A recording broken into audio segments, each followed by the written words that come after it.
ओम नमो भगवते श्री अरविंदाय। ओम आनंदमयी चैतन्यमयी सत्यमयी परमे।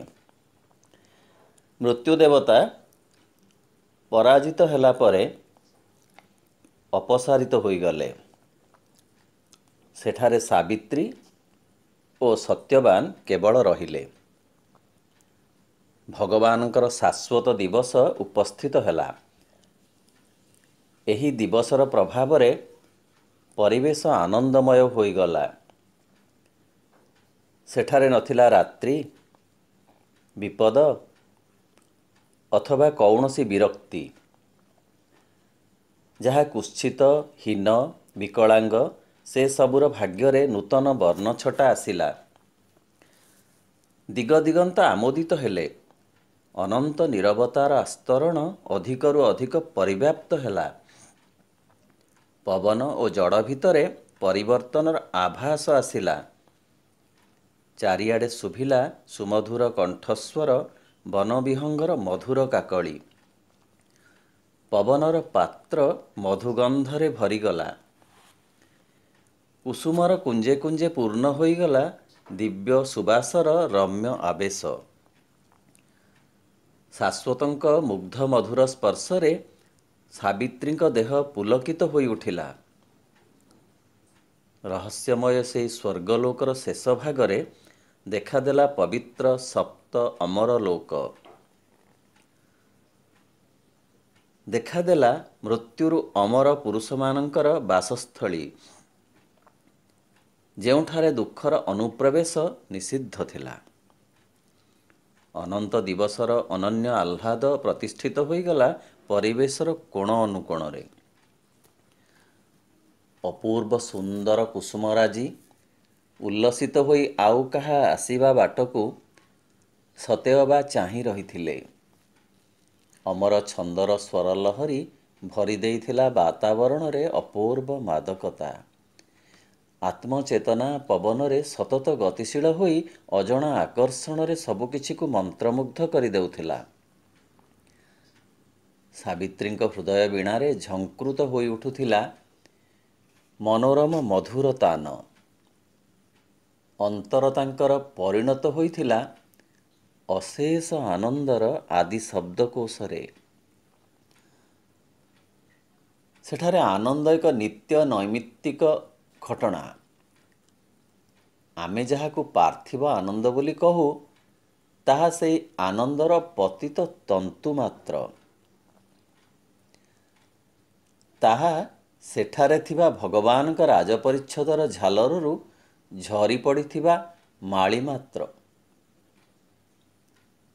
अवश्य सीमाहीन एई वैभव भरा स्वर्ग राज्य हेउछि प्रथम स्तर। एहा परे स्तर अतिक्रम कला सावित्रींक चेतना। चलंती चिन्मय सत्तामानंक सह तांकर साक्षात ହେଲା। पथद्रष्टा स्रष्टा ऋषिगण विज्ञ ओ कविगणक सहित तांकर साक्षात ହେଲା। पुनश्च सावित्री स्तर परे स्तर अतिक्रम करी चालिले। विश्व प्रकृतिर मुकुट भावरे रहिथिबा अनंत दृश्यावली से देखि पारिले। क्रमशः से देखि पारिले अगणित लोकावली। सेठारे थिला स्वर्गठारु आउरी महत्तर अनेक अनेक कथा। रंग होइथिला उल्लासर निरुपम भंगी। वायु देउथिला एक अननुभूत अनुभूति। प्रतिटी ध्वनि रे रहिथिला शाश्वत आत्मार श्रुतिमधुर स्वर लहरी। सेठारे सूर्यालोक थिला अंतःपुरुषंक दृष्टि ओ चंद्रकिरण थिला सुखमय सुकुमार स्वप्न। निस्तब्ध प्रशांतिर प्राण प्रतिष्ठा करी सुविमल पुलक दिगे दिगे परिव्याप्त होई रहिथिला। आनंदर बलୟରେ भ्रमी भ्रमी सावित्री जेउ स्थानरे आसी पहुँचिले ओ सेठारे जहा किछि देखिले ताहा थिला जेतिकी अभिनव सेतिकी अनिर्वचनीय। से देखिले ଯେ ପୂର୍ବର ଯମଦେବତା ରୂପାନ୍ତରିତ ହୋଇଯାଇଛନ୍ତି। ତାଙ୍କ ଅଙ୍ଗରେ ଝଲସି ଉଠୁଛି ସକଳ ମାଧୁର୍ଯ୍ୟର ବର୍ଣ୍ଣ ବିଭା। ଚିରଦିନ ପାଇଁ ବିଲୁପ୍ତ ହୋଇଯାଇଛି ତାଙ୍କର କଠୋରତା ଓ ଭୀଷଣତା। ନୂତନ ଏହି ରୂପାନ୍ତରିତ ଚେତନାର ପ୍ରଭାବରେ ସେଠାରେ ଆଉ ନଥିଲା ଛାୟାର ଛଳନା ଅବା ବିରକ୍ତିର ନିଷ୍ଠୁରତା। ଫଳତଃ ବିବର୍ତ୍ତନଶୀଳା ପ୍ରକୃତିର ମୁଖମଣ୍ଡଳରୁ ଅପସରିଗଲା ମୃତ୍ୟୁର କୃଷ୍ଣ ଆବରଣ ଏବଂ ତହିଁରେ ଶ୍ରୀ, ସ୍ନେହ ଓ ଆନନ୍ଦର ଅଭିଷେକ ହେଲା। ମୃତ୍ୟୁ ରୂପାନ୍ତରିତ ହୋଇଥିଲା ପ୍ରେମରେ, ଅର୍ଥାତ୍ ତାର ମୂଳ ସ୍ୱାଧୀନ ରୂପରେ। ସେତିକିବେଳେ ଦିବ୍ୟ କଣ୍ଠରୁ ଶୁଭିଲା, ମଣିଷ ଭାଗ୍ୟରେ ଅସୀମ ପୁଲକ ଓ ଅମରତ୍ୱ ଆଉ ଏକ କଳ୍ପନା ବିଳାସ ହୋଇ ରହିନାହିଁ, ବରଂ ଏକ ବାସ୍ତବତାରେ ପରିଣତ ହୋଇଛି। ମଣିଷର ହାତପାନ୍ତାକୁ ସେହି ବାସ୍ତବତା ଆସିବା ପର୍ଯ୍ୟନ୍ତ ତୁମେ ଓ ସତ୍ୟବାନ ଦ୍ୱୈତ ନୀତି ମାନି ଚାଲ। ଯଦି ଦୁଃଖମୟ ଜଗତକୁ ପରିତ୍ୟାଗ କରିବାକୁ ଚାହଁ, ତେବେ ମାନବ ପ୍ରତି ଅଧିକ ସହାନୁଭୂତି ପ୍ରକଟ ନ କରି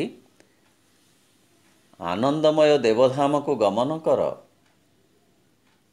ଜଗତ ପ୍ରତି ମମତା ତ୍ୟାଗ କର। ସାବିତ୍ରୀ ଏହା ଶୁଣି ପ୍ରତ୍ୟୁତ୍ତରରେ କହିଲେ, ମୁଁ ଜାଣେ ସ୍ୱର୍ଗ ସୁଖ କ'ଣ। ଯେଉଁ ସୁଖ ସମସ୍ତଙ୍କ ପାଇଁ ଅଭିପ୍ରେତ ନୁହେଁ, ମୁଁ ଏକା ସେହି ସୁଖ ପ୍ରାପ୍ତ ହୋଇ ଭୋଗ କରିପାରିବି ନାହିଁ। ମୁଁ ଚାହେଁ ସମଗ୍ର ଧରାରେ ତାହାର ବିସ୍ତୃତି, ସମଗ୍ର ବସୁନ୍ଧରାକୁ ମୁଁ ମୋର ନିଜର କରିବାକୁ ଚାହେଁ। ସେହି କଣ୍ଠସ୍ୱରରୁ ପୁଣି ଶୁଭିଲା, ଅମରାବତୀର ଆଲୋକ ପୃଥିବୀର ମାଟିକୁ ସ୍ପର୍ଶ କରିପାରେ, ମାତ୍ର ତାହାଦ୍ୱାରା ପୃଥିବୀର ସର୍ବାଙ୍ଗୀନ ବିକାଶର ଆଶା ପୂରଣ ହେବ ନାହିଁ। ପୃଥିବୀର ସାମଗ୍ରିକ ପରିବର୍ତ୍ତନ ଏତେ ସହଜ କଥା ନୁହେଁ। ଯେତେ ଯାହା ହେଲେ ମଧ୍ୟ ସେ କେବେ ବି ତାରକାର ପୂର୍ଣ୍ଣ ଦ୍ୟୁତି ପାଇବ ନାହିଁ। ଯେପରି ଅଛି ସେପରି ଅଜ୍ଞାନତା, ବେଦନା ଓ ଯନ୍ତ୍ରଣା ଭିତରେ ସେ ରହିବ। କାରଣ ମର୍ତ୍ତ୍ୟର ମଣିଷ କାଦୁଅରେ ପଡ଼ି ସଢ଼ିବାକୁ ଭଲ ପାଏ। ସାଧାରଣ ମଣିଷ ହୋଇ ସେ ରହିବାକୁ ଚାହେଁ। ଚେତନାରେ ଅଗ୍ରଗତି କରିବାକୁ ପ୍ରୟାସ କରେ ନାହିଁ। କାରଣ ଜଗତର ସୃଷ୍ଟି ମୂଳରେ ରହିଛି ଅଚେତନା, ଅନ୍ଧକାର ଓ ଅଜ୍ଞାନତା। ମଣିଷ ଏକ ସୀମାବଦ୍ଧ ଜୀବ, ସେ ବହିର୍ମୁଖୀ। ସେ ଅନ୍ତରର ଗଭୀରତାରେ ପ୍ରବେଶ କରିପାରେ ନାହିଁ। ଗତି ତାର ମନ୍ଥର, ତାକୁ ଏହି ମନ୍ଥର ଗତିରେ ସ୍ତିମିତ ଆଲୋକରେ ଚାଲିବାକୁ ଦିଅ। ତୁମେ ପରା ଜଗତ ଜନନୀ, ମଣିଷ ପାଇଁ ଏତେ ବୃଥା ଚେଷ୍ଟା କର ନାହିଁ। ମୃତ୍ୟୁ ଦେବତାଙ୍କ ମୃତ୍ୟୁ ପରେ ସାବିତ୍ରୀ ଦେଖିଲେ ଯେ କାଳ ଓ କାଳାତୀତ ଏକ ହୋଇଯାଇଛନ୍ତି। ବାକ୍ଶୂନ୍ୟ ପ୍ରଶାନ୍ତିର ରାଜତ୍ୱ ଦିଗେ ଦିଗେ ପ୍ରତିଷ୍ଠିତ ହୋଇଛି। ଅପୂର୍ବ ଆନନ୍ଦ ଓ ଆଲୋକରେ ଆତ୍ମହରା ହୋଇଛି ବାତାବରଣ। ଏକ ହିଁ ସଦ୍ବସ୍ତୁ ସର୍ବତ୍ର କ୍ରିୟାଶୀଳ। କେଉଁଠାରେ ହେଲେ କିଛି ଅତ୍ୟାଚାର, ଦ୍ୱେଷ, ହିଂସା ନାହିଁ। ମୃତ୍ୟୁ ରୂପାନ୍ତରିତ ହୋଇଯାଇଛି ଦିବ୍ୟ ପ୍ରେମରେ।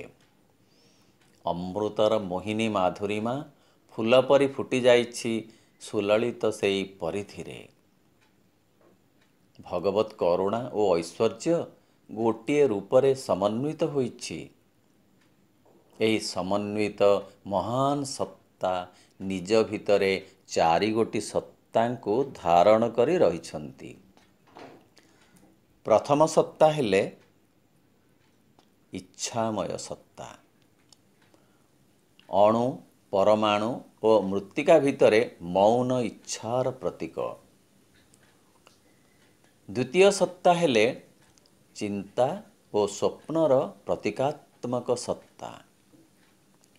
ଅଚିନ୍ତ୍ୟ ବାସ୍ତବତାର ସେ ଆବିଷ୍କର୍ତ୍ତା।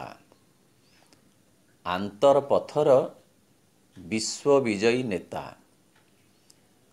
ପ୍ରଚ୍ଛନ୍ନ ଅଗ୍ନିକୁ ବହନ କରି ସେ ଅଦୃଶ୍ୟ ପଥର ପଥିକ ଓ ସ୍ରଷ୍ଟା। ରୂପ ତାଙ୍କର ଅନିର୍ବାଚନୀୟ। ଆଲୋକର ସନ୍ଧାନରେ ତାଙ୍କର ଯାତ୍ରା ନିରବଚ୍ଛିନ୍ନ। ତୃତୀୟ ସତ୍ତା ହେଲେ ଅତି ଚେତନାର ମୂର୍ତ୍ତିମନ୍ତ ସତ୍ତା। ସେ ସମସ୍ତଙ୍କର ବୀଜ ଓ ଅନ୍ତଃକରଣ। ସମସ୍ତ ଆଲୋକ ତାଙ୍କ ତେଜମୟ ଚକ୍ଷୁର ପଲକ ମାତ୍ର। ସେ ଭାଗବତ ଚେତନାର ସାରସତ୍ତା। ସେ ଜାଗ୍ରତ ହେଲେ ହୁଅନ୍ତି ଅନନ୍ତ ଓ ପୁରୁଷୋତ୍ତମ।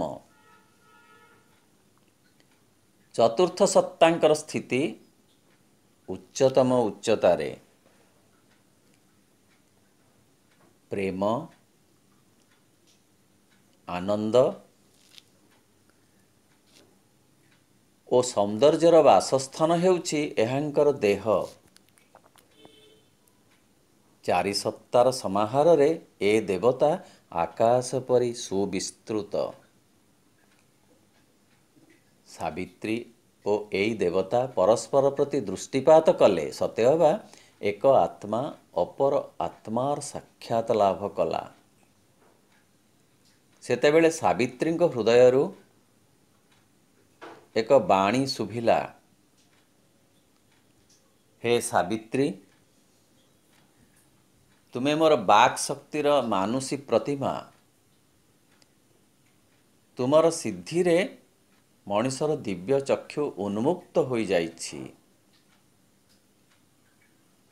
ସାବିତ୍ରୀ ଉତ୍ତର ଦେଲେ, ତାହା ହୋଇପାରେ ନା। ମୁଁ, ସତ୍ୟବାନ ଓ ପୃଥିବୀ ଗୋଟିଏ ସୂତ୍ରରେ ବନ୍ଧା। ସେଥିରୁ ନିଜକୁ ମୁଁ ଓହରାଇ ନେଇ ପାରିବି ନାହିଁ। ଏ ଜଗତ ସତ୍ୟ, ଭଗବାନ ମଧ୍ୟ ସତ୍ୟ।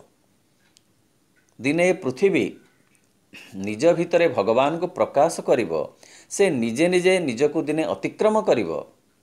ଏସବୁ ଶୁଣି ସେ ଦେବତା କିଛି କ୍ଷଣ ନୀରବ ରହିଲା ପରେ କହିଲେ ଯେ ପ୍ରଥମେ ମାଟି, ମଣିଷ ଏବଂ ଭଗବାନଙ୍କ ମଧ୍ୟରେ ଯେଉଁ ସାର୍ବଜନୀନ ସତ୍ୟ ରହିଛି ତାହାକୁ ଆବିଷ୍କାର କରିବାକୁ ହେବ।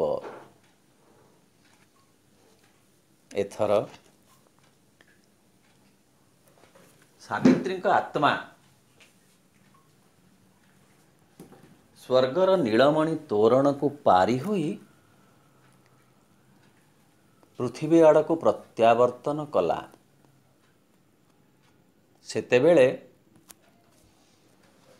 ନିଜ ହୃଦୟ ଭିତରେ ସେ ସତ୍ୟବାନଙ୍କର ସ୍ପର୍ଶ ଲାଭ କଲେ। ପୃଥିବୀର ଆକର୍ଷଣ ତାଙ୍କୁ ବିଶେଷ ମୁଗ୍ଧ କରିଥିଲା।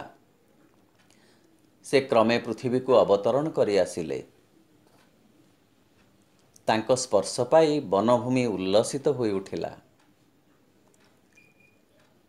ସତ୍ୟବାନଙ୍କ ଦେହକୁ ସେ ପୁଣି ଜୀବନ୍ତ ଭାବରେ ଅନୁଭବ କଲେ। ସେ ପୁଣି ମାନବୀ ରୂପ ଗ୍ରହଣ କରି ସତ୍ୟବାନଙ୍କ ମୁଖମଣ୍ଡଳକୁ ଗଭୀର ଦୃଷ୍ଟି ନିକ୍ଷେପ କଲେ। ସତ୍ୟବାନଙ୍କ ମୁଖରେ ଅପୂର୍ବ ତେଜର ବିଶ୍ୱସ୍ତ ସ୍ୱାକ୍ଷର ଦେଖି ସାବିତ୍ରୀ ଆନନ୍ଦିତ ହେଲେ। ସତ୍ୟବାନ ଜାଗି ଉଠିଲେ ଏବଂ କହିଲେ, ହେ ଧୈର୍ଯ୍ୟମୟୀ ସାବିତ୍ରୀ, ମୁଁ ଅନେକ ଅଦ୍ଭୁତ ଜଗତକୁ ଯାଇଥିଲି। ମୋ ସହ ତୁମେ ମଧ୍ୟ ଯାଇଥିଲ।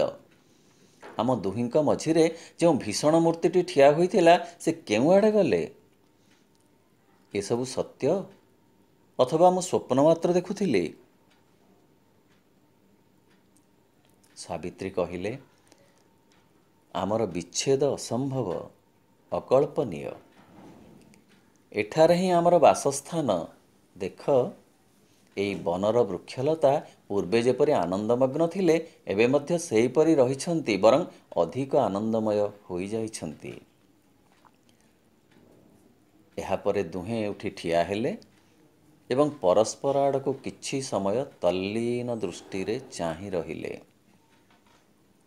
ସତ୍ୟବାନଙ୍କ ମୁଖମଣ୍ଡଳରେ ବିସ୍ମୟର ଆଭା ଝଲସି ଉଠୁଥିଲା। ସେ ସାବିତ୍ରୀଙ୍କୁ କହିଲେ, ତୁମ ଭିତରେ ବିରାଟ ପରିବର୍ତ୍ତନ ମୁଁ ଦେଖିପାରୁଛି। ତୁମେ ଆଗରୁ ମାନୁଷୀ ମାଧୁର୍ଯ୍ୟର ମନୋଜ୍ଞ ବିଗ୍ରହ ଥିଲ, ଏବେ ଏତେ ଉଚ୍ଚତାରେ ଅଭିଷିକ୍ତ ହୋଇଛ ଯେ ମନୁଷ୍ୟର ପୂଜା ତୁମ ନିକଟରେ ପହଞ୍ଚିବ କି ନାହିଁ ମୁଁ ଜାଣିପାରୁନାହିଁ। କାଳ ତୁମ ପଦାଶ୍ରିତ, ସମଗ୍ର ପୃଥିବୀ ତୁମର ଅଂଶବିଶେଷ। ତୁମେ ମୋର ଜୀବନକୁ ମହତ୍ତର କରିଛ ଏବଂ ମୋତେ ଆଣିଦେଇଛ ସ୍ୱର୍ଗରାଜ୍ୟର ଲଳିତ ଲାବଣ୍ୟ। ସାବିତ୍ରୀ ଉତ୍ତର ଦେଲେ, ଅବଶ୍ୟ ସବୁ କିଛିର ଆନ୍ତର ପରିବର୍ତ୍ତନ ଘଟିଛି, ତଥାପି ଯାହା ସବୁ ଆଗରୁ ଯେଉଁଠି ଥିଲେ ତାହା ସବୁ ସେଇଠାରେ ହିଁ ରହିଛନ୍ତି। ଆମେ ଭଗବାନଙ୍କ ମୁଖାରବିନ୍ଦକୁ ଦର୍ଶନ କରିଛୁ। ଆମକୁ ମାନବ ଜନ୍ମ ମାଧ୍ୟମରେ ଚେତନାର ଉଚ୍ଚତମ ଉଚ୍ଚତାକୁ ନେବାକୁ ଭଗବାନ ଚାହିଁଛନ୍ତି, ତାହା ମଧ୍ୟ ଆମେ ଜାଣିଛୁ। ତେବେ ଏହାଦ୍ୱାରା ପାର୍ଥିବ ପ୍ରେମର ଆନନ୍ଦ ନଷ୍ଟ ହୋଇନାହିଁ। ତାର କାରଣ ହେଉଛି ଦିବ୍ୟ ଚେତନାର ସ୍ପର୍ଶ ପୃଥିବୀକୁ ପୂର୍ଣ୍ଣ କରିଛି। ମୁଁ ସେଇ ଏକଇ ସାବିତ୍ରୀ, ତୁମେ ମୋର ପୂଜାର ଦେବତା। ଆମେ ପୃଥିବୀକୁ ପ୍ରତ୍ୟାବର୍ତ୍ତନ କରି ଏହା ଜାଣିଛୁ ଯେ ଏହି ପୃଥିବୀ ହେଉଛି ପରମେଶ୍ୱରଙ୍କ ଲୀଳା ନଗରୀ ଓ କ୍ରୀଡ଼ା ଶିବିର। ସନ୍ଧ୍ୟା ହେଇ ଆସୁଛି, ଚାଲ ଆମେ ଘରକୁ ଫେରିଯିବା। ଆମେ ଯେଉଁ ଆନନ୍ଦ ପାଇଛେ ତାହା ସମସ୍ତଙ୍କ ଭିତରେ ବାଣ୍ଟି ଦେବା। ଆମେ ପରା ଜନ୍ମ ନେଇଛୁ ସମଗ୍ର ମାନବ ଜାତିର କଲ୍ୟାଣ ନିମନ୍ତେ, ମାନବାତ୍ମାକୁ ଆଗକୁ ନେବା ନିମନ୍ତେ। କିଛି ସମୟ ପରେ ଦୁହେଁ ହାତ ଧରାଧରି ହୋଇ ସେହି ସ୍ଥାନ ତ୍ୟାଗ କରି ତାଙ୍କ ପର୍ଣ୍ଣକୁଟୀର ଆଡ଼କୁ ଆଗେଇ ଆସିଲେ। ସେତେବେଳେ ଗୋଧୂଳିର କନକ କିରଣ ତରୁଲତାରେ ମାଖି ହୋଇଯାଇଥିଲା। ପକ୍ଷୀମାନେ ନିଜ ନିଜର ନୀଡ଼ ଅଭିମୁଖେ ଉଡ଼ିଯିବାକୁ ଉଦ୍ୟତ ହେଉଥିଲେ।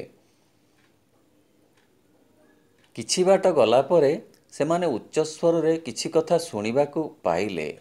ଅନେକ ଲୋକ ହାତରେ ମଶାଲ ଧରି ସେମାନଙ୍କ ଆଡ଼କୁ ଆସୁଥିବାର ଦେଖିଲେ। ଏହି ଜନଗହଳିରେ ଥିଲେ ଶୁଭ୍ର ବସ୍ତ୍ର ପରିହିତ କେତେକ ବ୍ୟକ୍ତି ଏବଂ ଅସ୍ତ୍ରଶସ୍ତ୍ରଧାରୀ ଅଶ୍ୱାରୋହୀ ବୀରଗଣ। ଏମାନଙ୍କ ସମ୍ମୁଖରେ ଚାଲି ଚାଲି ଆସୁଥିଲେ ନବଦୃଷ୍ଟିପ୍ରାପ୍ତ ରାଜା ଦ୍ୟୁମତ୍ସେନ। ତାଙ୍କ ପାଖେ ପାଖେ ଥିଲେ ଉଦ୍ବେଗମନା ରାଣୀ। ରାଣୀ ହିଁ ପ୍ରଥମେ ଦେଖିପାରିଲେ ସାବିତ୍ରୀ ଓ ସତ୍ୟବାନଙ୍କୁ। ଦୁହିଁଙ୍କ ନିକଟକୁ ଯାଇ ରାଜା ଓ ରାଣୀ ଉଭୟଙ୍କୁ ଆଦରରେ ଆଉଁସି ଦେଲେ। ଏହାପରେ ରାଜା ଦ୍ୟୁମତ୍ସେନ ପ୍ରେମପୂର୍ଣ୍ଣ କୋମଳ କଣ୍ଠରେ ମୃଦୁ ତିରସ୍କାର ଛଳରେ କହିଲେ, ଭାଗ୍ୟଦେବୀ ଆଜି ମୋ ଉପରେ କୃପା ଦୃଷ୍ଟି ବର୍ଷଣ କଲେ। ଚକ୍ଷୁରେ ମୋର ପୂର୍ବର ଜ୍ୟୋତି ପୁନଃ ପ୍ରକଟିତ ହେଲା, କିନ୍ତୁ ତୁମେ ଦୁହେଁ ଶୀଘ୍ର ନ ଆସି ରାତି ପର୍ଯ୍ୟନ୍ତ ବଣରେ କାହିଁକି ଅଟକି ରହିଲ?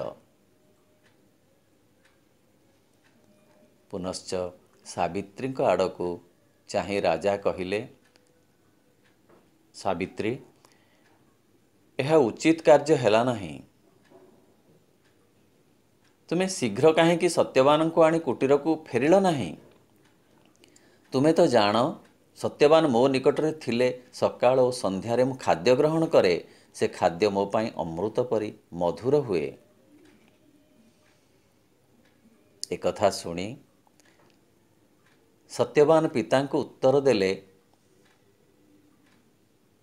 ପିତା, ସକଳ କୃତଜ୍ଞତା ସାବିତ୍ରୀଙ୍କୁ ହିଁ ଜ୍ଞାପନ କରନ୍ତୁ, କାରଣ ସେ ହିଁ ଏହି ସକଳ ପରିବର୍ତ୍ତନର ହେତୁ। ସେ ତାଙ୍କର ଅସୀମ ଶକ୍ତି ବଳରେ ଅସମ୍ଭବକୁ ସମ୍ଭବ କଲେ। ଆଜି ଦିନ ଦ୍ୱିପହରେ ମୁଁ ମୋର ମାଟିର ଶରୀର ତ୍ୟାଗ କରି ସୁଦୂର ଅନନ୍ତ ରାଜ୍ୟରେ ବିଚରଣ କରୁଥିଲି। ସାବିତ୍ରୀଙ୍କ ସୁଦୃଢ଼ ପ୍ରୟାସ ଓ ଅଦମ୍ୟ ଉଦ୍ୟମ ବଳରେ ସୂର୍ଯ୍ୟାସ୍ତ ପୂର୍ବରୁ ମଣିଷର କର୍ମବ୍ୟସ୍ତ ଜୀବନ ମଧ୍ୟକୁ ଫେରି ଆସିଲି।